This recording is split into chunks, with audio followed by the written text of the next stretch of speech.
감사합니다. 오늘 말씀을 사모하는 인생이라는 제목으로 하나님의 말씀 나눌 때에 우리의 마음 가운데 주님을 향한, 예수 그리스도를 향한, 말씀을 향한 사랑이 뜨겁게 타오르는 시간이 되기를 주님의 이름으로 축복합니다. 우리 지난주 복음의 능력에 대한 말씀을 나누었습니다. 에베소라는 지역, 아데미 여신으로 먹고 살았던 도시, 황제 숭배가 성행했던 도시, 음란함이 일상이었던 도시, 주술과 주문, 마법이 흥왕했던 에베소라는 도시가 복음이 전파되었을 때 변화되어서 아시아 지역의 복음의 핵심 지역이 선교의 선진 기지가 되는 역사가 일어났다. 그것이 바로 뭐의 능력이다? 복음의 능력, 말씀의 능력이라는 말씀 지난 시간에 나눴습니다. 원래 바울은 이 에베소라는 도시에서 3년 동안 선교를 하고 이제 계획이 있었습니다. 어디로 돌아갔다가 예루살렘으로 돌아갔다가 이제 로마로 갈 계획이었습니다. 예루살렘으로 빨리 가려고 했던 이유는 뭐냐면 여태까지 선교했던 지역들에서 다 선교 헌금을 거뒀습니다. 구제 헌금을. 왜냐하면 모교회인 예루살렘 교회가 너무나도 어려운 가운데 있었기 때문에, 기근이 심한 상태였기 때문에 이제 예루살렘 교회를 돕기 위해서 각 교회에서 구제 헌금을 냈거든요. 그래서 그 헌금을 모아서 예루살렘 교회를 돕기 위해서 예루살렘으로 빨리 가려고 하는 첫 번째 목적이 있었고, 두 번째로는 예루살렘에 거쳤다가 이제 땅끝까지 복음을 전하겠다라는 소명을 가지고 그러기 위해서 먼저 로마에 들렸다 가야겠다라는 그런 계획을 짜고 있었습니다. 그런데 우리 지난주에 나누었던 것처럼 데메드리오라는 은장색이 이제 선동과 폭동을 일으켜서 이 계획이 차질이 되어 있었습니다. 그러나 그의 선동이 이제 무의로 돌아가게 되었고, 그래서 에베소가 안정되자 이제 바울은 2차 전도 여행 때 세웠던 교회들을 돌아보고 예루살렘으로 돌아가기 위한 일정을 다시 시작합니다. 자, 그래서 이제 지금 어디에 있는 거냐면, 바울이 우리 사도행전 쭉 쫓아가고 있으면 에베소에 있습니다. 그죠? 그래서 이제 에베소에서 이제 예루살렘으로 돌아가기 위해서 출발할 때 바울은 무엇을 했을까요? 에베소 사람들한테, 남겨지는 사람들한테 무슨 얘기를 했을까? 우리 1절 말씀 같이 읽어보겠습니다. 오늘 본문 1절 읽어보겠습니다. 소요가 그침에 바울은 제자들을 불러 권한 후에 작별하고 떠나 마게도냐로 가니라. 이제 에베소에 소요가 그 폭동이 잠잠해지니까 바울이 에베소에 있는 그리스도인들 제자들을 불러 모아서 뭐를 했대요?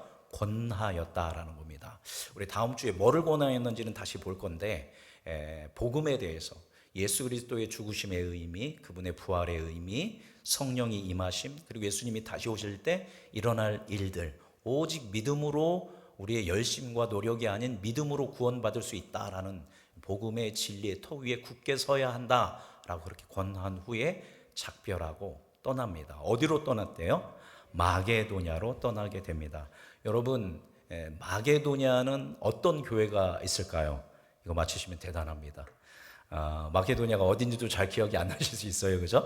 마케도냐는 알렉산더 대왕이 세웠던 제국이죠. 바로 이제 그곳으로 가게 됩니다. 자, 그러면 마게도냐에는 어떤 교회가 있었느냐?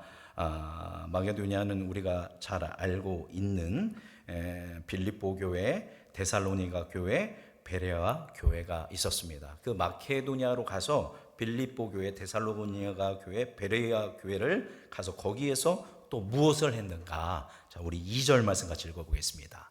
자, 2절 말씀 읽어볼까요?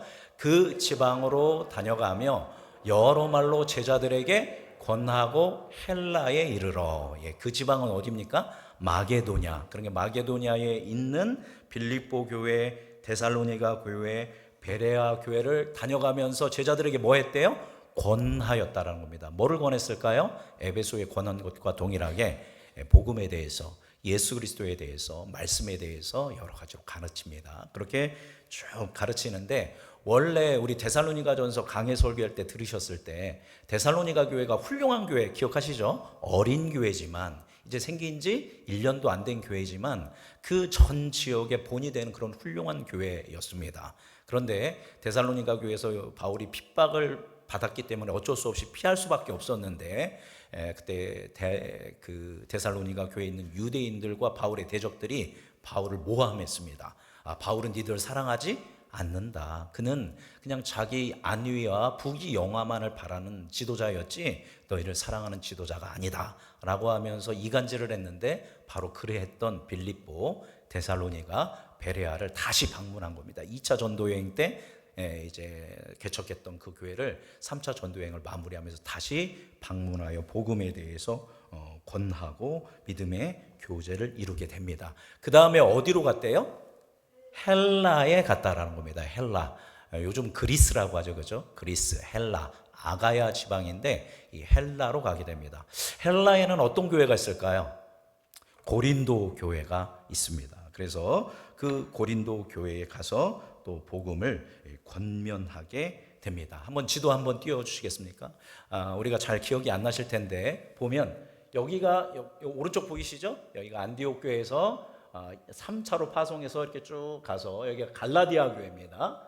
안디옥, 루스드라, 더베가 갈라디아 교회고, 드로아에서 넘어가면 배 타고 넘어가면 여기가 마케도니아예요. 마게도니아의 빌립보, 데살로니가, 베레아. 그리고 여기가 어디냐면 바로 헬라의 고린도, 여기가 아시아의 에베소입니다. 그러니까 오늘 말씀을 정리하면 에베소에서 사람들에게 말씀을 권하고 어디로 갔어요? 마게도니아로 가서 빌립보, 데살로니가, 베레아에 가서 2차 전도여행 때 개척했던 교회를 3차에 다시 가서 복음을 다시 전하고, 헬라에 있는 어디로 왔어요? 고린도로 왔습니다. 고린도에서 다시 또 사람들과 믿음의 교제를 합니다. 제가 지난주에 설교하면서 좀 실수를 했는데 고린도 후서는 에베소에서 고린도 전서를 썼고, 고린도 후서는 이제 쭉 여기 마게도니아 지역에 있을 때 고린도 사람들이 고린도 전서를 받고 회개하고 변화된 소식을 듣고 이 마게도니아 지역에서 고린도 후서를 썼습니다. 그리고 이제 고린도로 와서 이 고린도에서 그러면 저 헬라에서 또 무엇을 했는가? 자, 우리 말씀 3절 말씀을 같이 읽어보겠습니다. 자, 3절 읽어볼까요? 시작. 거기 석 달 동안 있다가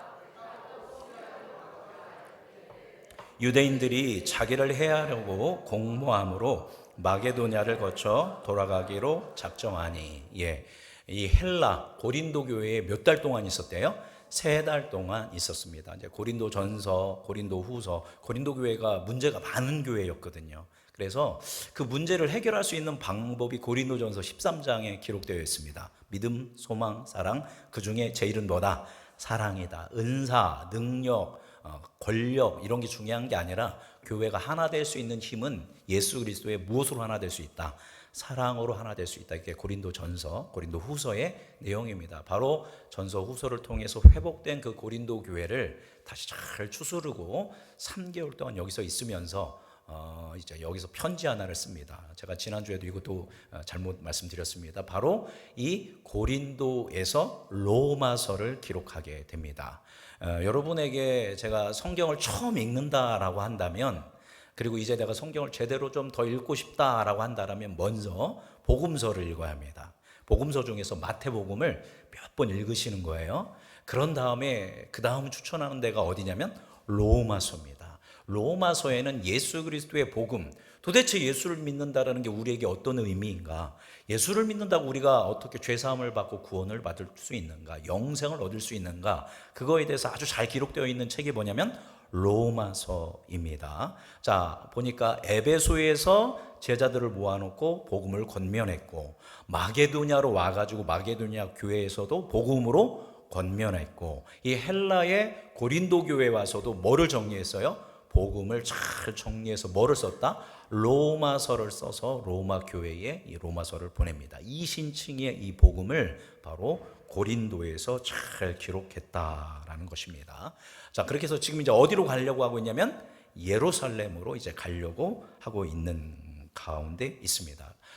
바로 이 고린도에서 그냥 배를 타고 예루살렘으로 가면 굉장히 빠른 길이거든요.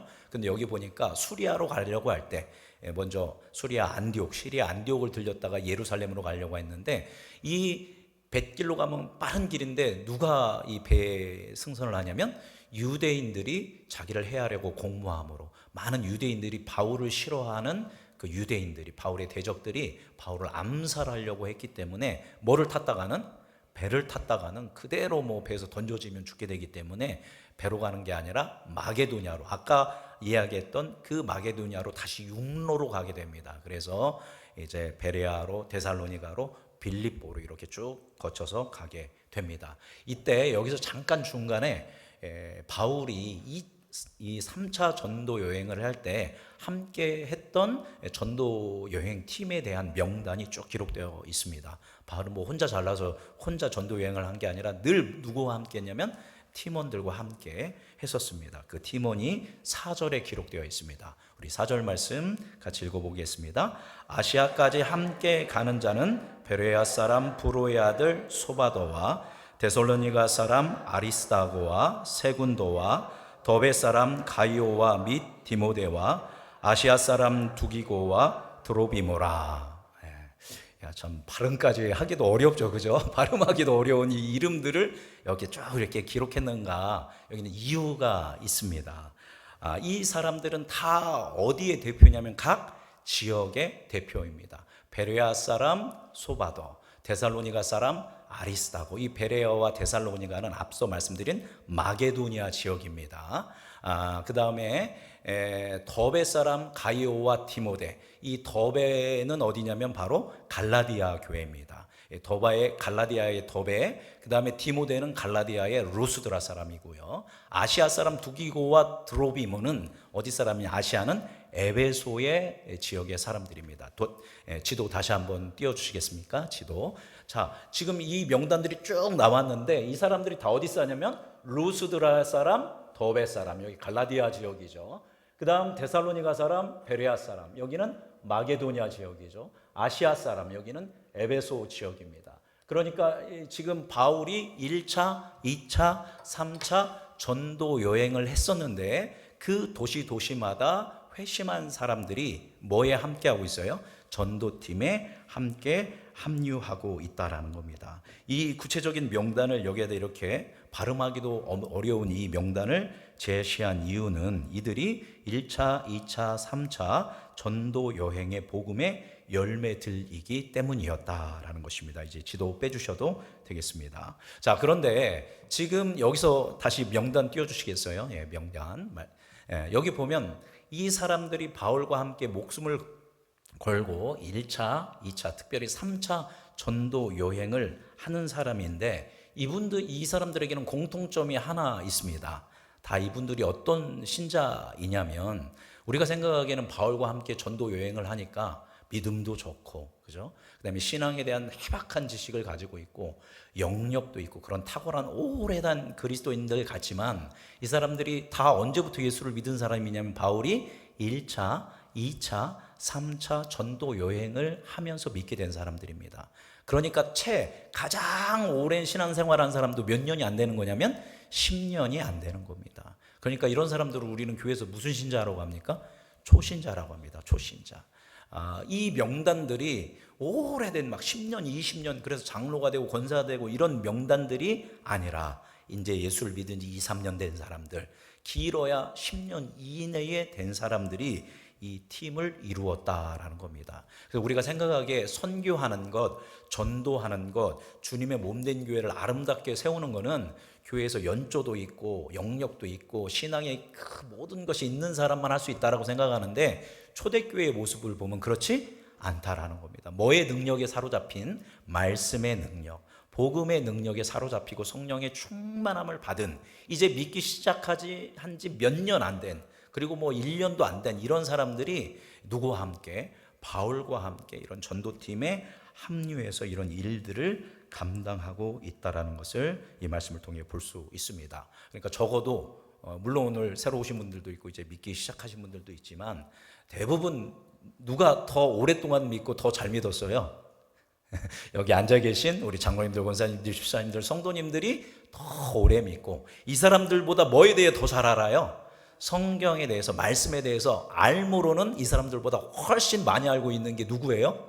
우리입니다. 대단하지 않습니까? 이 전도 여행을 한 사람보다 더 믿음의 경력, 그리고 신앙의 연조, 그리고 성경에 대한 지식이 우리가 더 많다라는 것을 이 말씀을 통해서 우리가 보여줄 수 있습니다. 그러니까 여러분 전도할 때, 또 주님의 일들을 감당할 때, 내가 일상 속에서 주님의 말씀대로 살아갈 때 나는 못해. 그럼 돼요, 안 돼요? 안 됩니다. 나는 못하지만 누구를 통해서? 성령을 통해서, 말씀을 통해서, 여러분을 통해서 하나님께서 위대한 일들을 행하여 줄 수 있는 줄 믿습니다. 이 명단이 그것을 우리에게 이야기해 주고 있습니다. 그리고 이 명단들을 또 준 이유가 뭐냐면, 보여주는 이유가 뭐냐면, 저 베레아에서, 데살로니가에서, 더베에서, 아시아에서, 갈라디아, 마게도냐, 그리스, 아시아 지역에서 뭐를 거뒀다고 했죠? 제가 헌금을 거뒀습니다. 구제 헌금을. 그래서 이 사람들이 쓰려고 거둔 게 아니라 어려운 무슨 교회를 돕기 위해서, 모교회인 예루살렘 교회를 돕기 위해서 다 헌금을 거뒀습니다. 구제 헌금을, 돕는 헌금을, 돌봄의 헌금을. 그래서 뭐 각 사람이 가지고 있었을 수도 있고, 많은 액수였으니까 한 사람이 가지고 있었을 수도 있었지만 그것을 잘 가지고 있었고, 이 사람들이 어디까지 같이 가는 거예요? 예루살렘까지 가는 겁니다. 그러니까 바울이 쫙 갈 때 이 사람은 베레아 사람이고, 이 사람은 데살로니가 사람이고, 이 사람은 더베 사람이고, 이 사람은 에베소 사람입니다. 이게 1차, 2차, 3차 전도 여행의 선교의 복음의 말씀의 열매입니다 라는 걸 보여주고, 그것에서 끝나는 것이 아니라, 그런 교회가 세워진 것에서 끝나는 것이 아니라, 이들이 누구를 돕기 위해서? 최초의 교회인 예루살렘 교회를 돕기 위해서 이와 같이 구제의 모금을 했고, 이 연보를 당신께 드립니다 라고 하면서 예루살렘 교회를 섬기는 겁니다. 예루살렘 교회가 너무 어려웠거든요. 그래서 우리는 너무 어려웠는데 보니까 지금 복음이 어떻게 하고 있어요? 전 세계로, 아시아와 유럽으로 확산되고 있다는 사실을 직접 눈앞으로 목격하고, 그리고 우리의 자녀된 교회가 우리 교회를 또 뭐 하는 겁니까? 돕는다라는 걸 통해서 에베소 교회는 매우 큰 위로와 또 힘을 얻고, 모든 교회는 몇 개다? 하나다. 주님의 몸된 교회는 하나다라는 것을 이 명단이 보여주고 있습니다. 자, 그래서 이 사람들을 먼저 이제 바울이 이제 드로아로 보내고, 바울은 잠시 빌립보에 들리게 됩니다. 우리 6절 말씀 같이 읽어보겠습니다. 자, 6절 읽어볼까요? 시작. 우리는 무교절 후에 빌립보에서 배로 떠나. 여기까지 한번 보겠습니다. 여기까지. 여기서 우리는 누구냐면, 앞서 얘기한 명단은 먼저 드로아로 보내고, 이 사람들은 어디에 머무르게 되냐면 빌립보에 머무르게 됩니다. 근데 빌립보에서 언제 후에 떠났습니까? 무교절 후에 떠났습니다. 여러분, 무교절이 뭐하고 관련이 되어 있냐면 유월절과 관련되어 있습니다. 유월절이 끝난 다음에 일주일을 뭐라고 하냐면 무교절입니다. 유월절에 돌아가신 분이 있죠. 누가 돌아가셨습니까? 예수님이 유월절에 돌아가셨습니다. 유월절의 의미는 아시죠? 출애굽을 할 때 문설주에 뭐의 피를 바르면? 양의 피를 바르면 주님의 심판의 사자가 왔다가 양의 피가 있으면 유월한다, 넘어간다, 패스오버한다. 그래서 이제 유월절입니다. 바로 이 유월절에 예수님께서 우리의 죄를 용서하기 위하여, 문지방이 나무로 되어 있지 않습니까? 그 나무와 같은 어디에? 십자가에 매달려서 우리를 위해서 보혈을 흘리시고 피를 흘리시고 죽으셨습니다. 그래서 우리는 이제 그 심판이 뭐 하는 거예요? 유월하는 겁니다. 넘어가는 겁니다. 그게 유월절입니다. 그래서 예수님이 우리를 위해 죽으시고 며칠 만에? 3일 만에 부활하시게 됩니다. 그러니까 이 빌립보에서 지금 바울이 그 빌립보에 있는 마게도냐의 성도들과 뭐를 보냈냐면 고난주간과 부활절을 보낸 겁니다. 지금도 고난주간 부활절은 굉장히 의미 있어서 행사도 하고 여러 가지 우리 마음에 감동을 새기는 시간인데, 초대교회는 더 말할 것도 없죠. 그러니까 이 빌립보에서 바울이 열심히 또 하나님의 복음을 증언합니다. 그렇게 했다가 닷새 만에 어디로 갔어요? 드로아로 가게 됩니다. 지도 한번 다시 띄워주시겠습니까? 자, 정리하면 3차 전도 여행 이제 오늘 마무리 얘기하고 있습니다. 안디옥에서 쭉 해서 이 에베소에서 3년 동안 있었던 거예요. 두란노소원에서 전했습니다.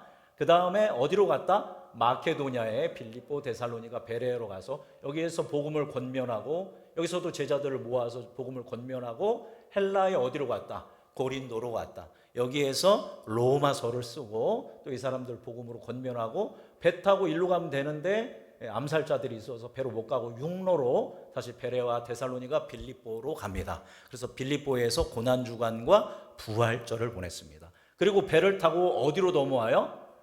배를 타고 드로아로 넘어오게 됩니다. 그러니까 드로아로 왔을 때도 무슨 기간이에요? 부활절 지금 정도 됐을 거예요. 부활절 둘째 주나 셋째 주에 이 드로아로 넘어오게 됩니다. 자, 그러면 또 이 바울이 이 드로아로 넘어와서 드로아에서는 또 무엇을 했을까요? 우리 7절 말씀 같이 읽어보겠습니다. 7절 읽어볼까요? 그 주간의 첫날에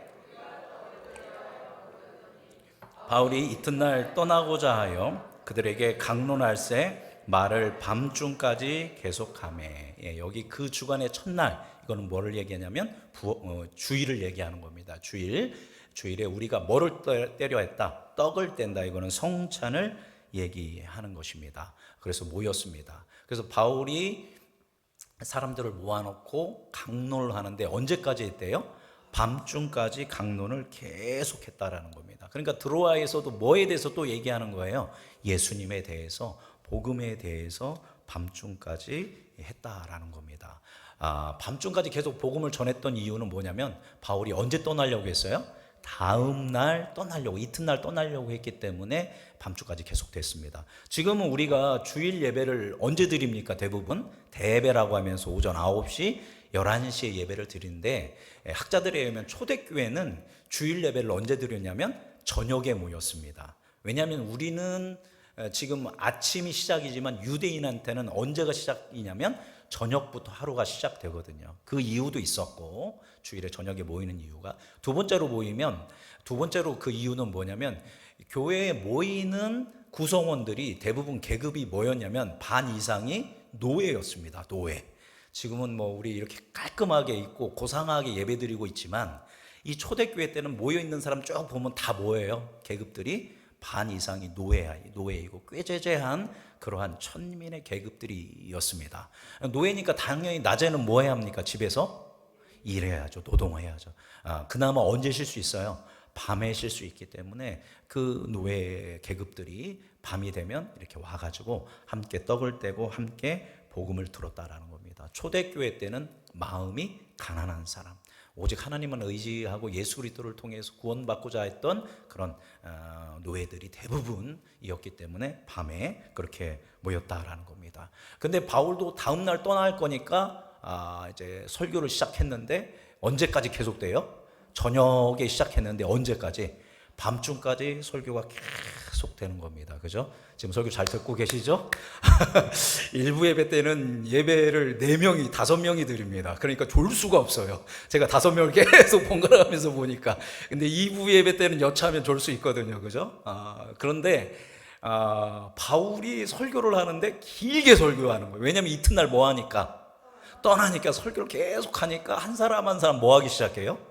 졸기 시작합니다. 그리고 그 당시에 이제 밤이기 때문에 등불을 켜놨는데 등불에서 매캐한 냄새도 나고 또 이제 좁은 공간에 당시에는 많은 사람들이 몰래 모여서 예배를 드리니까 공기도 탁하고 조는 사람들이 나오는 겁니다.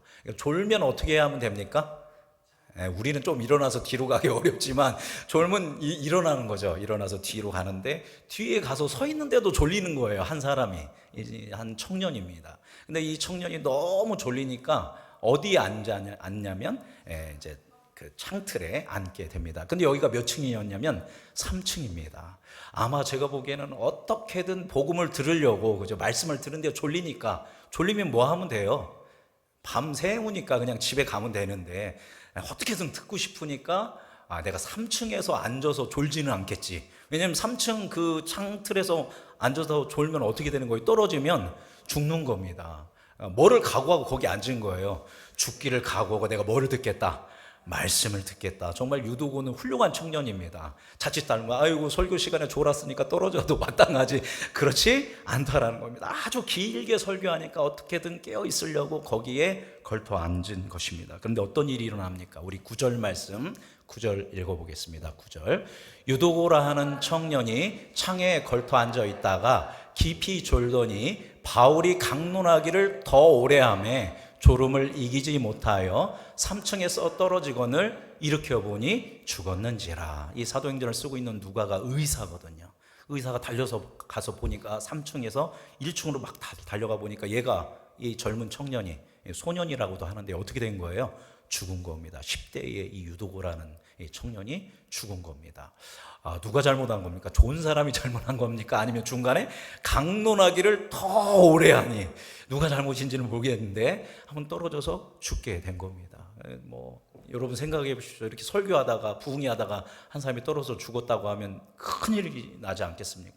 그랬더니 바울이 잽싸게 달려가서 엘리야와 엘리사가 했던 것처럼 그 청년을 몸으로 안고 몸으로 엎드려서 그를 위해서 기도하고 그 소란하지 말아라. 생명이 있다. 이미 죽었지만 그의 기도를 통해서 유도고가 다시 살아나는 일이 일어납니다. 여러분, 근데 이게 언제쯤이라고 했죠? 제가 절기로 따지면 언제쯤이다? 부활절, 그죠? 부활절쯤에 이 죽은 청년 유도고가 기도를 통하여, 복음을 통하여, 말씀을 통하여 다시 살아나는 그런 역사를 실제적으로 경험했을 때 이들에게 큰 위로가 됩니다. 자, 이제 정리해보면 이런 거예요. 저녁에 모여서 설교를 시작했는데 밤중까지 설교를 하다가 한 명이 졸아가지고 뭐 했어요? 떨어져 죽었어요. 살렸어요. 그래가지고 이제 그런 분위기가 어수선해졌겠죠. 그러면 우리가 보통 하면 어떻게 해야 합니까? 이 정도면 됐으니까 분위기도 어수선하고 자꾸 졸고 피곤한 사람도 있으니까 이제 그만 돌아가십시오. 이렇게 해야 맞지 않습니까? 그죠? 그런데 어떻게 하냐면, 바울이 어떻게 하냐면, 여기 모여있는 사람이 11절 읽어보겠습니다. 11절. 죽었지만 기도로 해서 살려내죠. 11절 읽어보겠습니다. 올라가 떡을 떼어 먹고 오랫동안 곧 날이 새기까지 이야기하고 떠나니라. 아멘. 어떻게 했어요? 올라가서 성찬식하고 또 그 다음에 계속 또 뭐를 해요? 설교를 또 말씀을 합니다. 언제까지? 날이 새기까지. 여러분, 제 설교는 길어야 40분입니다. 그죠? 베드로는 언제까지 설교했어요? 밤새워 설교를 했다라는 것입니다. 대단하죠. 여러분, 근데 생각해 보십시오. 바울은 누구보다도 피곤합니다. 지금 어디에서부터 해서? 헬라에서 마게도냐 배 타고 지금 트로아로 건너왔습니다. 그리고 또 어디로 가야 돼요? 이제 예루살렘으로 가야 합니다. 갈 길이 먼 사람이다라는 것입니다. 자, 내일 출발할 예정이에요. 그러면 빨리 뭐 해야 돼요? 자야죠. 그죠? 근데 자지 않고 바울은 밤새 복음을 증언했다라는 겁니다. 여러분 생각해 보십시오. 여기 모여 있는 사람이 태반이 뭐라고 했어요? 계급이? 노예입니다. 내일 일어나면 뭐 해야 돼요? 일해야 해요. 그냥 대충 일할 수가 없습니다. 노예니까. 내일 일하려면 빨리 뭐 해야 합니까? 오늘? 자야 합니다. 자야 하는데도 집에 안 가고 이 다락방에 모여서 여기에서 계속적으로 복음을 밤새 들으며 자리를 지켰다라는 겁니다. 이거야말로 복음을 사랑하는 사람들의 모습이고 말씀을 사모하는 사람의 모습이고 예수를 사랑하는 사람들의 모습이다라는 것을 이 말씀이 우리에게 보여주고 있습니다. 우리 안에도 이런 복음에 대한 말씀에 대한 예수 그리스도를 향한 그 사랑의 열정이 있기를 간절히 소망합니다. 조금 설교 길어지면 오늘 목사님이 설교가 기네 하면서 까딱까딱 하시면서 시험에 드시지 말고 마치 누구처럼 이 노예들처럼 그죠? 이 트로아의 이 성도들처럼 간절함으로 하나님의 말씀을 구하는 여러분이 되기를 간절히 소망합니다. 저 역시 노력하겠습니다. 내일 무슨 일이 있고 뭐 있으니까 빨리 하고 자야지. 새벽 예배 대충 하지 이러지 않겠습니다. 저도 바울처럼 간절하게 말씀을 증언하도록 노력하겠습니다. 우리가 그렇게 함께 할 때 말씀의 능력이 우리 안에 임하고 놀라운 역사들이 일어날 줄 믿습니다. 자, 정리를 해보면 바울이 에베소에서도 뭐를 권했어요? 복음을 권했고 마케도냐로 가서도 복음을 권했고 헬라의 고린도에 와서도 로마서를 쓰면서 복음을 권했고 이제 다시 어디로 왔어요? 드로아에 와서는 뭐를 셌어요? 밤을 새면서 이렇게 복음을 전했습니다. 이게 3차 전도 여행이거든요. 1차, 2차, 3차. 그러면 또 몇 차에 와서 복음을 전하면 됩니까? 4차에 와서 복음을 전하면 되는데 왜 이렇게 가는 데마다 마치 마지막인 것처럼 열심히 복음을 전하고 밤을 새워서 복음을 증언했을까요? 그것은 바울이 한 가지를 직감하고 있었기 때문입니다. 우리 22절 말씀 보도록 하겠습니다. 자, 22절 자, 읽어볼까요? 보라, 이제 나는 성령에 매여 예루살렘으로 가는데 거기서 무슨 일을 당할는지 알지 못하노라. 내가 어디로 갈 거예요? 예루살렘으로 가는데 거기서 무슨 일을 당할지 알지 못하겠다라는 거예요. 그런데 23절 읽어보겠습니다. 23절, 오직 성령이 각성에서 내게 증언하여 결박과 환난이 나를 기다린다 하시나. 가는 도시마다 성령께서 예언자들과 감동을 주시는 것은 예루살렘으로 가면 어떻게 된다? 결박을 당하고 환난을 당하게 될 거다라는 것입니다. 아, 내가 뭐 할 수도 있다. 죽을 수도 있다. 순교할 수도 있다. 그래서 예루살렘, 이제 다음 주에 보겠지만 에베소의 장로들을 불러놓고는 이게 우리의 마지막 만남이 될 거라고 그렇게 하면서 울면서 헤어지게 됩니다. 자, 24절 마지막으로 읽겠습니다. 24절, 내가 달려갈 길과 주 예수께 받은 사명 곧 하나님의 복음을 증언하는 일을 마치려 하면은 나의 생명조차 조금도 귀한 것으로 여기지 아니하노라. 예수님께 받은 사명, 하나님의 은혜의 복음을 모르는 사람한테 증언하는 일을 마치는 데는 내가 뭐도 아끼지 않는다. 생명을 조금도 귀한 것으로 여기지 않고 내가 완전 연소해서 주님을 위해서, 복음이 필요한 이들을 위해서 드리겠다라는 결정을 이렇게 고백하고 있습니다. 이게 지금 20장에 나오는 얘기입니다. 그러니까 가는 도시마다 그렇게 복음을 전폭적으로 전했던 이유는 나의 사명, 이것이 마무리될 때가 됐기 때문에 뭐도 조금도 아끼지 않는다. 생명도 조금도 귀한 것으로 아끼지 않고 이렇게 불태워서 복음을 증언했습니다. 바울만 그렇게 열정적으로 복음을 증언한 게 아니라 누구도, 성도들도, 거기에 모여있는 성도들도 그 말씀을 집중해서 들었던 겁니다. 여러분, 이러한 역사 가운데 하나님의 역사가 일어나겠습니까? 안 일어나겠습니까? 일어날 수밖에 없죠. 심령들이 말씀으로 채워지고 사모하고 이랬을 때 놀라운 그런 하나님의 역사가 일어났다라는 것입니다. 간절히 소망합니다. 다시 한번 말씀드리지만 우리 안에도 이런 예수 그리스도를 사랑하는 마음, 하나님의 말씀을 사모하는 은혜가 있기를 주님의 이름으로 축복합니다. 이제 저번에도 말씀드렸지만 대신방을 할 때 한 구역에서 한 권사님이 그런 얘기를 하셨습니다. 이제 내가 나이가 드니까 뭐가 잘 안 보인다. 눈이 침침해서 잘 안 보이는 것 같다. 이게 11월인가 12월에, 작년 11월인가 12월에 그런 생각이 들었습니다. 큰일 났죠.